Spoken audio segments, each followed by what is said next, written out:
Good morning, ladies. I am so excited to get to share with you today. But before I get started, I just want to take a minute for us to wait.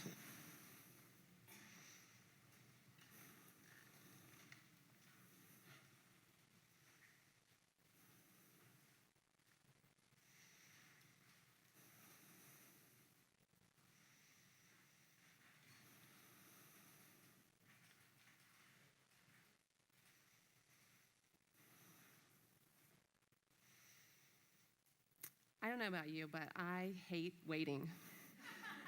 Did anyone just hate that? And did she forget what is going on? I hate waiting. I absolutely hate waiting. So a couple years ago, I got this weird sickness. I have no idea what it was, still don't know what it was. I literally, my blood pressure was so low, I couldn't sit up with almost passing out. And my husband rushed me to urgent care. I'm laying in urgent care for 2 hours. They have no idea what's wrong with me. Finally, they're like, you should probably go to the emergency room. I'm like, good idea. Okay, and they're like, should we call an ambulance? Or can your husband just take you there? I'm like, I think I can lay in the car.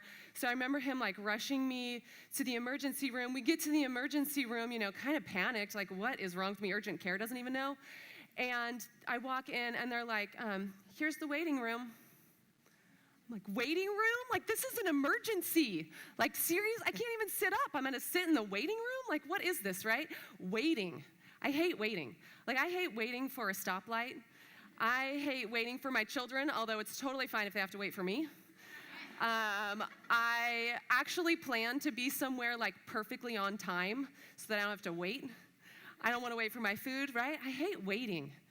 And then I found myself recently coming to church, and there's this song. We actually sang it last night that I kind of love and I kind of hate. He is in the waiting. I'm like, what is this song? I want to worship, but I also hate that idea, the waiting. And thank goodness in the song, it actually says, take courage, my soul, because I'm like, courage. I need courage if I have to wait. And as I've been thinking about this song and watching as we worship and we sing, and I keep thinking, why is it so hard to wait? And when we're talking about waiting on God, it's way more serious than my red light that I'm waiting for, right? When we're waiting on God, it's often because we're carrying something, and it's really heavy. And we're carrying a burden. We're carrying something that we have hurts, right? We're carrying things waiting on God for a diagnosis. We're waiting for a family member to be reconciled in relationship that there's been estrangement from. We're waiting for a child to be conceived. We're waiting for a child to be born. We're waiting for healing.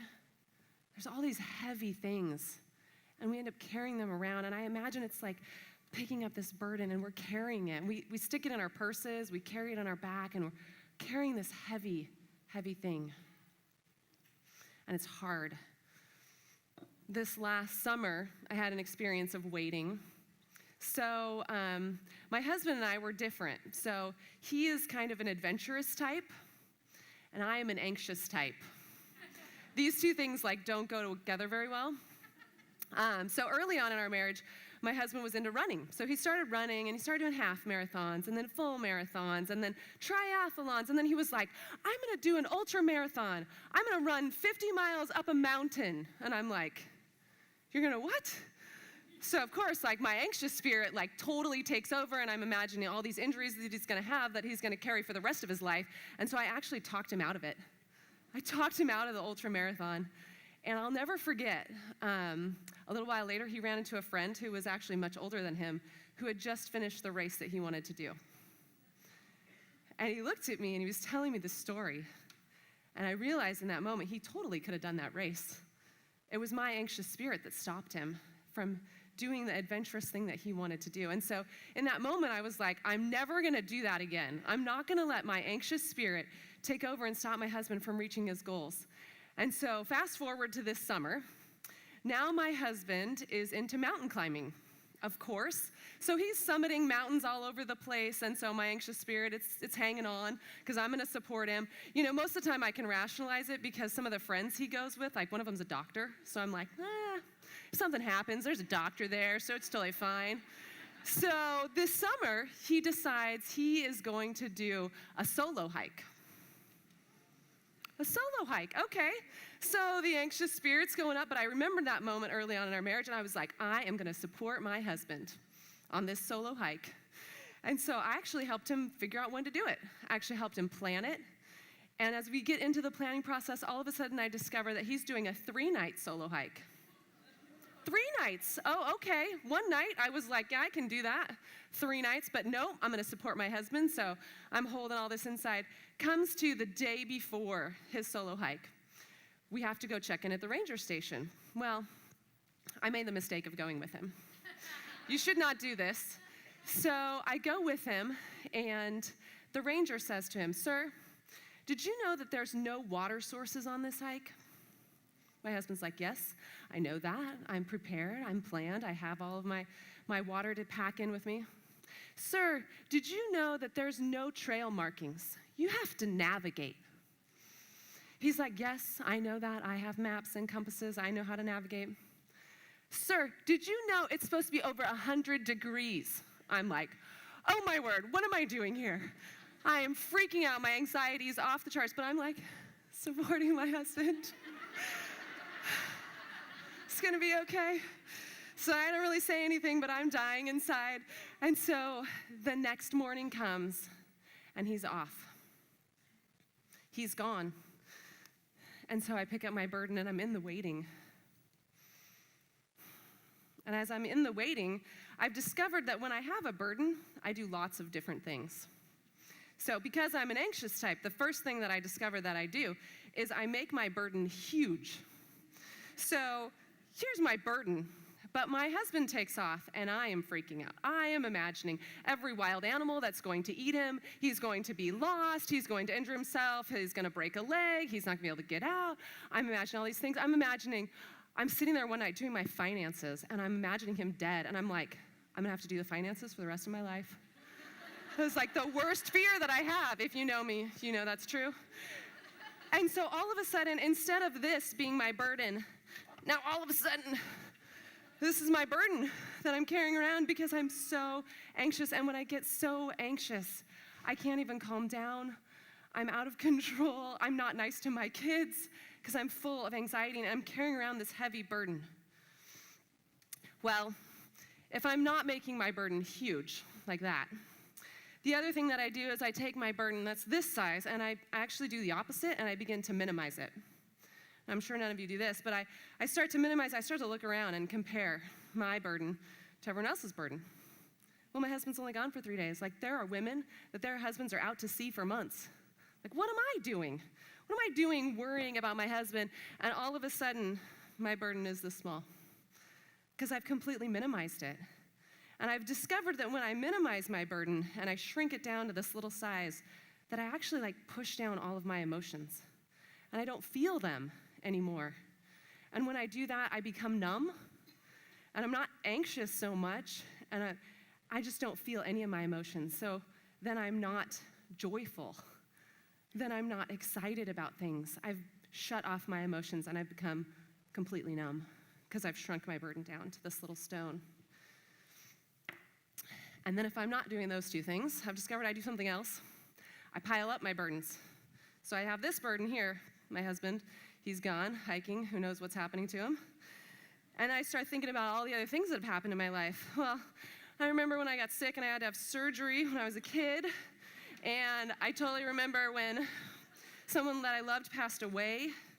And then I remember when that guy dumped me in junior high. And then I remember when my kids were really sick and I was super worried about them.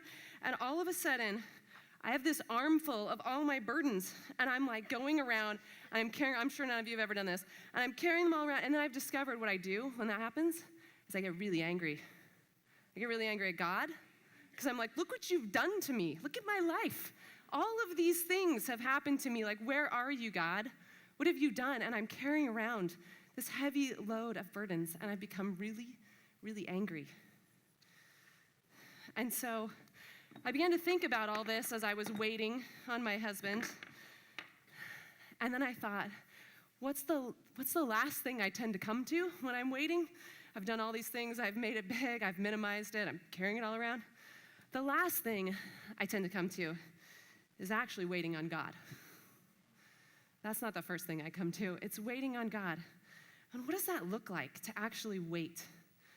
To leave your burden the actual size that it is, and to set it down and to wait on God. And so I began to think about this concept of waiting.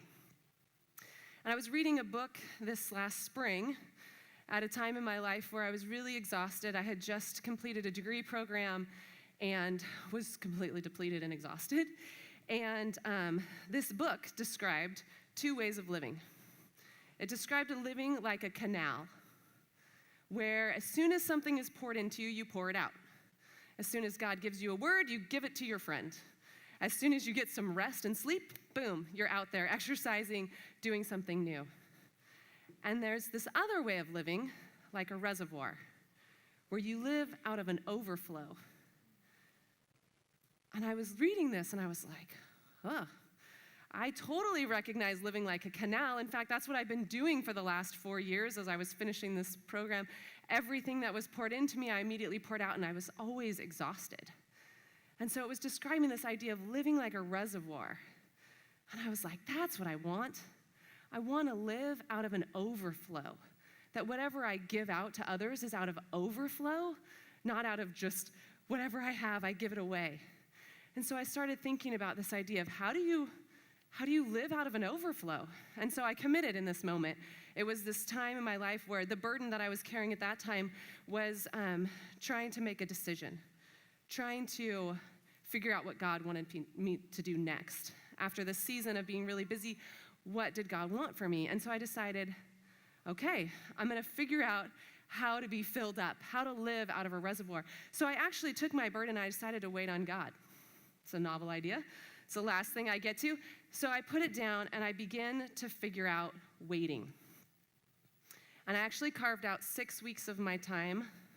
And I had a job, part-time job, and I was like, I'm going to do the bare minimums. I'm going to do my job, and then everything else I'm going to cut out, and I'm going to wait on God. And for 6 weeks, I made this commitment. And I spent time, actually the first 2 weeks, I spent time sleeping. Like one day I took 3 naps in one day. I was like, I've never done this before. But it actually felt really awesome. And so the first 2 weeks, I think it just took me that long to like slow down.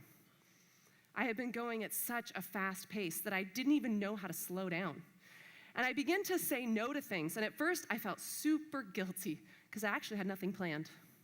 And at the time, my workplace was really busy. Everything was like happening, and there was like this moment that everyone was doing all this stuff, and I kept saying like, nope, can't come to that. And literally I would go home and take a nap. Or no, I can't come to that, and I would sit at home and I would journal, because I love journaling. I think I started like 4 journals during that time. And I just waited. And at first I felt guilty. And then I began to get filled up. I started thinking about what does this mean to live in a reservoir, and I realized how hard it is to actually slow down. The culture that we live in is ridiculously fast-paced, right? And so I thought about our culture, and it's like how everything that we do is, we have to do it, it's urgent, right? If you do good at your job, what happens? You get more, right? Your children, they're like, I need to be in that sport and this sport and this sport. Well, if you're a good mom, you got to do that, right? Or you walk into your home and it's like a mess everywhere. So you're like, well, I can't stop now because look at this. The toilet's disgusting. And so we live in this fast-paced culture. And I begin to notice how hard it was to actually slow down and stop. And the other day, I was actually thinking about this idea of our culture and what has happened and how fast we move. And I was Google mapping a direction to a place that I needed to go for a meeting. So I Google mapped it out, and it was like 20 minutes away. And so I noticed on the bottom of my app that there was this spot that said walk versus drive. And so I was like, well, that's interesting. So I click walk, 3 hours and 20 minutes. 3 hours and 20 minutes to walk there. And at that moment, I was realizing that all of these inventions that are great and we love, like driving, they have caused us to have to speed up Because now what used to take 3 hours and you would walk and be outside, it takes you 20 minutes so you can go to a whole bunch more places, right? Our phones that we have, you don't even have to wait for an answer anymore. You don't even have to ask someone. You just ask Google or Siri, and it's like, boom, you got your answer. Don't have to wait. I'm like, well, I'm kind of busy, so I'm going to drive through Wendy's. I don't have to wait. And so we've gotten to be in this culture where waiting is foreign to us. We don't have to wait. And yet, as I was being challenged to live like a reservoir and think about that, I realized that it is in the waiting that we get filled up. So there's this verse that I'm going to have up on the screen. I'm going to take a minute. I'm going to let you guys read it. This is from the Message Bible. So go ahead and take a minute and read that.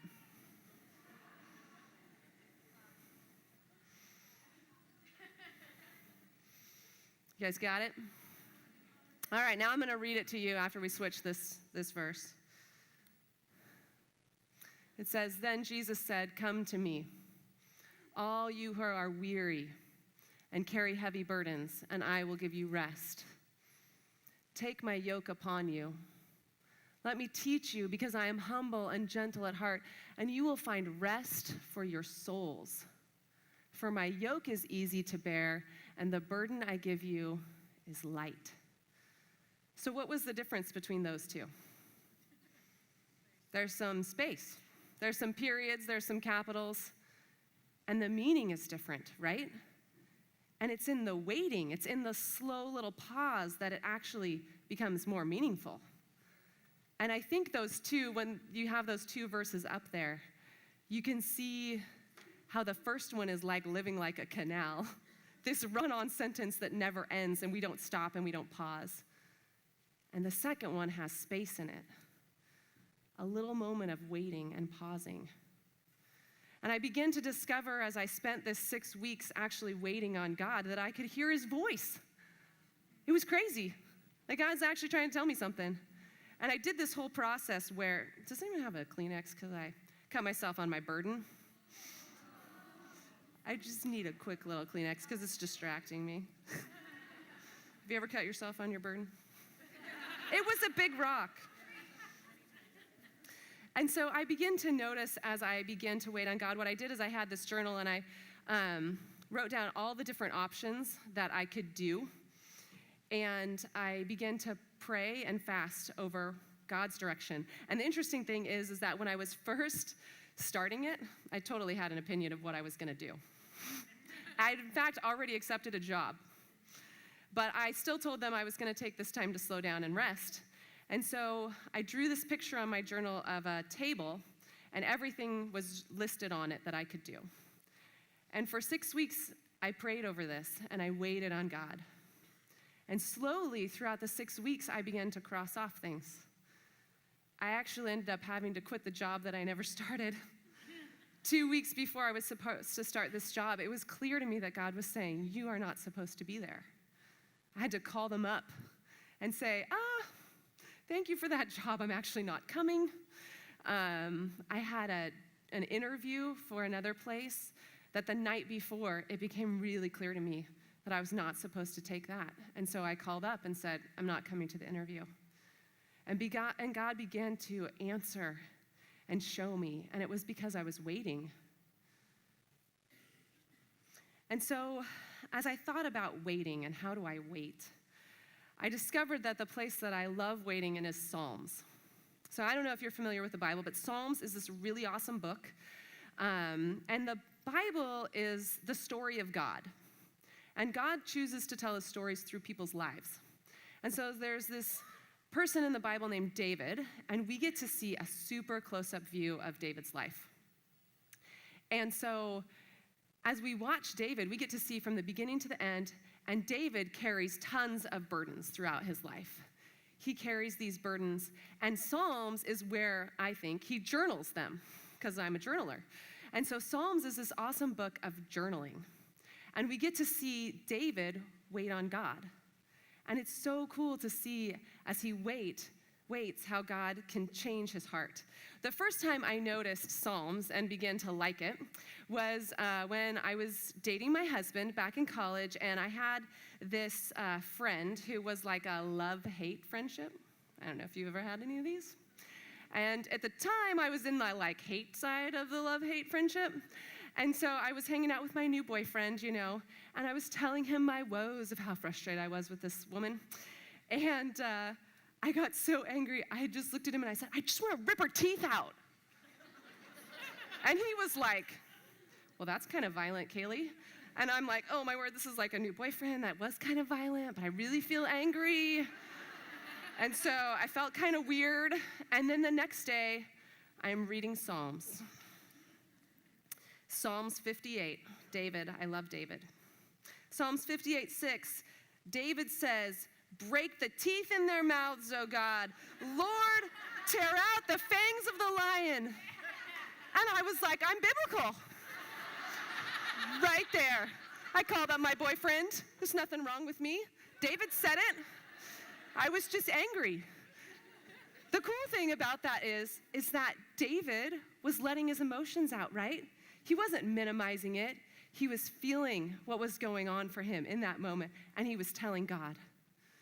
God doesn't ask us to have these burdens that we're carrying around and to not feel emotion. Now, we have to do smart things with our emotions. We don't always do that, neither did David, but we can give it to God. And so that point in Psalms, David was being just like me, sharing how he really felt. And then you get to see other places in Psalms, and this is what I love, is you get to see David's heart change. You get to see him start to be filled up. In Psalms 59, he starts out with, deliver me from my enemies, O God, be my fortress against those who are attacking me. So he's freaking out, right? He's totally afraid. And then he ends with, you are my strength. I sing praises to you, O God.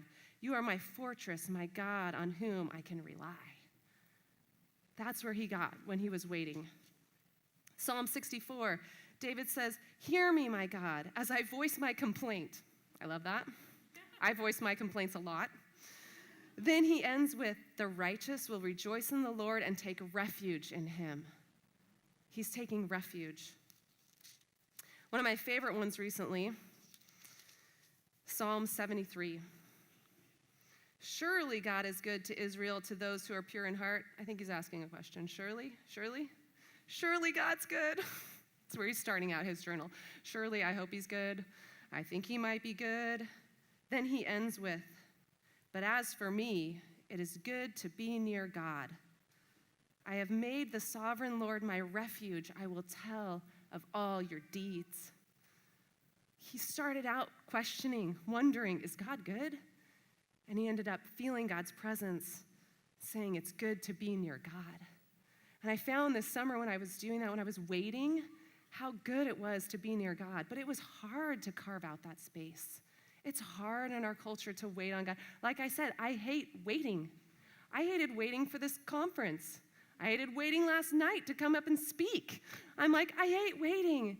And yet God says, it is good to be in my presence. I'm here for you when we wait.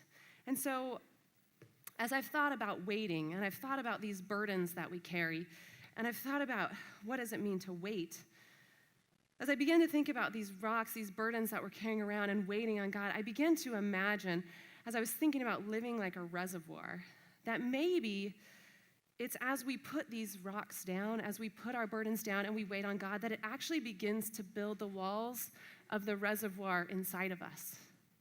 That each time we put one down, we begin to build the walls of a reservoir that God can then fill. Because each time we put one down and we truly wait on God, we get to see him move. That 6 weeks period that I spent, I got to see God answer my questions and give me directions. As I waited for my husband to return, I got to feel God's presence. And then the joy of my husband's return, he did come back. And so each of these burdens, as we set them down, they become a wall to our reservoir. And I wonder for you, what things you're carrying in today. I'm sure as I'm talking, there's some things that come into you that you realize you've been carrying around. And maybe you haven't been able to wait on God with them yet. Maybe you're like me and you've piled them all up and you're not even sure that you ever want to wait on God for them because you're so angry. And yet, life is just this broken place. The burdens are going to keep coming. I started realizing that the burdens that we carry, I thought there's like about 3 different types of burdens we carry. We carry the burden that is like life just happens, like people die and we get sick and we live in a broken world, so there's those types of burdens. And then I think we have other types of burdens. I think we have those burdens that we cause. David did this, that's why I like Psalms. Like he actually murdered someone and had to like wait on God with the consequences of his actions. And there's Psalms that he writes when he's waiting on God, feeling horrible shame about what he did. And sometimes the burdens that we carry around are burdens that we caused and that we have to live with the consequences of. So there's those burdens that we carry around. And then there's other burdens that we carry around that I think are the burdens that God puts on our hearts. Jenny was talking last night to say we have something to do in this world. And that can feel like a burden sometimes because most of the things that at least I've experienced God asked me to do, I'm terrified of and totally think that I can't do. And so it becomes a burden, and I throw that in my backpack with, my husband being gone and everything else, and I think, I can't do that, God. And so I'm carrying around this burden of what God's called me to do in this world. And so we have these burdens, but as we set them down and we begin to wait on God, I think that is where we begin to get filled up. And the cool thing is that I've noticed is when I've had a burden and I've waited on God and he's answered, all of a sudden, that stone in my reservoir has become a story. It's become a story that I get to share. Like I get to share with you that for 6 weeks I had no idea what God wanted me to do next, and now I had an answer. And so now it's become a story. And so as we set these down, we begin to build these walls, and I picture all the different reservoirs that are in this room. And some of you I have sat down with, and you've told me stories of the burdens in your reservoir. Some of the women in this room, Tony Woodford, Odessa Fisher. There's so many amazing women in this church. Lori Serdal, Evelyn Burt. I sit with them, and they tell me stories from their reservoir. And you know what happens when I hear their stories? I get filled up. I leave feeling like there's hope for me and my burdens. And I walk away feeling full. And then there's other times that I sit with other women, none in this room, that are a little bit more like old and crotchety and like angry. And I'm like, what in the world? When I leave, I'm like angry and I'm kind of frustrated. And I begin to wonder, like, have they never waited on God? What is the shape of their reservoir? Why is there so much anger? Is it in the way that they're carrying their burdens that they have become so angry? And so I want you to think about your reservoir today. What's it like? Have you ever started building it? Maybe you're in this room and you have a pile right now of burdens, and you've come in and you feel heavy, depleted, you've been living like a canal. You don't even know what it means to wait on God. You're not even sure that there is a God. And I wonder if today would be the first day that you set just one of your burdens down and you wait. And you wait. And you wait with God. Maybe you wait in the Psalms. Maybe you go to Jenny's conversation and you learn how to do a Bible reading plan. And maybe for the first time, you just take one burden and you say, I'm going to wait. And maybe today is the day that you start building your reservoir. Maybe you're a person in this room that has a reservoir, and you've known God for a long time, and you have built and built this reservoir, and you can think of all the things, as I'm talking, that you've waited on God for and that he's come through in. But then you look at your reservoir and you realize right now it's empty. Maybe you have gotten caught in the canal living of our culture, and right now you realize that although you have a reservoir, it's really empty. Maybe you're in this room and you have a reservoir, and you know how to wait on God, and your reservoir is full, and you are currently living out of an overflow. Then I wonder what stories God is asking you to share. I wonder what women need to hear the stories of your reservoir. Because I think that we all need to hear each other's stories. And I think sometimes we get into this thing where it's like, I'm afraid to share my story. I don't want to sound arrogant. Or I don't want to be conceited or whatever. but it's in the telling of the stories that we fill each other up and that we then continue to live full. And so I wonder where you're at with your reservoir. And in a moment, the band is going to come up, and I have all these rocks here, and what I want us all to do is come and take one. I want you to begin to think about one burden that you have that you feel like you're carrying, that you need to wait on God for. And what we're going to do in a moment when the band plays is everyone's going to come and get a rock. There's rocks going to be up in the bleachers and up above in the mezzanine, so you don't have to come here. If you're close, you can get one off the stage. And what I want you to do, there's Sharpies all around, and I want you to write on your rock what your burden is. And then what we're going to do is, I don't want you to leave these here. I want you to take them home, because I think what happens, and I think that as we set down our burdens, they actually become an altar. And that's where we wait, at the altar. And we don't wait here at the church because we're rarely here, right? Once a week. We often have to wait at home by ourselves sometimes or with a friend. And so I want you to take this after you write on it, and I want you to take it home, and I want you to find that spot in your home where you wait on God. For me, I have this place in my bedroom where I have this old chair that's in the corner. It's my favorite place to spend waiting. It's quiet. My kids aren't in there. Most of the time, my dog's not barking. And I sit there and I wait. And it's not easy. Waiting on God is hard. Sometimes we have to wait 3 days, like I did for my husband to come back. Sometimes we have to wait 6 months for our husbands to come back. Sometimes we wait for 6 weeks for an answer. Sometimes we wait for 6 years or 16 years. The waiting isn't easy, and I know that. And although it's fun to tell funny stories of waiting, I know there's a lot of pain in the waiting. But I believe that God meets you in that waiting. He is there. And it's in the waiting that you actually get filled up. It doesn't feel like it, especially those long ones where you have to wait for 16 years. You don't feel like you're getting filled up, but it's actually the place of when you're really waiting with God that you get filled up. Like watching David's stories in Psalms. He was burdened with the whole idea of he was going to become king. He was told that at a really young age, and he had to wait for a really long time for that moment to come. But he waited, like you see it in the Psalms. He waited, and eventually one day he was ready, and God answered that. And so there's so many different things that you could be waiting for right now. It could be that there's just a hard thing in life, that something is broken. You're broken, maybe physically. Maybe a relationship is broken because we live in a broken world. Maybe that's your burden. Maybe it's something that you've caused. You realize that you're carrying around guilt and shame over something that you caused, and it has become a burden, and you haven't waited on God. Maybe it's something God is calling you into. That God has put something so strong on your heart, you know that God wants you to do something big in this world, and you are terrified, and you can't see yourself doing it. Maybe you write that on your rock. And then I want you to take it home, and I want you to place it by where you wait.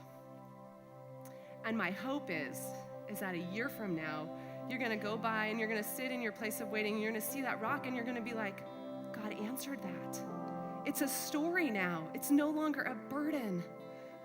And next year, you're going to have a totally different burden. You might even have 4 of them. And you're going to look at that rock and you're going to say, I know that this burden too, God is going to meet me at. And he's going to make this one into a story that I get to share as well. And so I don't want these rocks left here. They're for you. They're for you to take home to make an altar. And maybe you've never found a spot yet in your home to wait on God. This is the time. And I think it's so hard. Our culture is so fast-paced. We feel the pressure to say yes to everything, but we have to learn to say no. Sometimes when we have nothing else planned, because we know that we need to wait on God.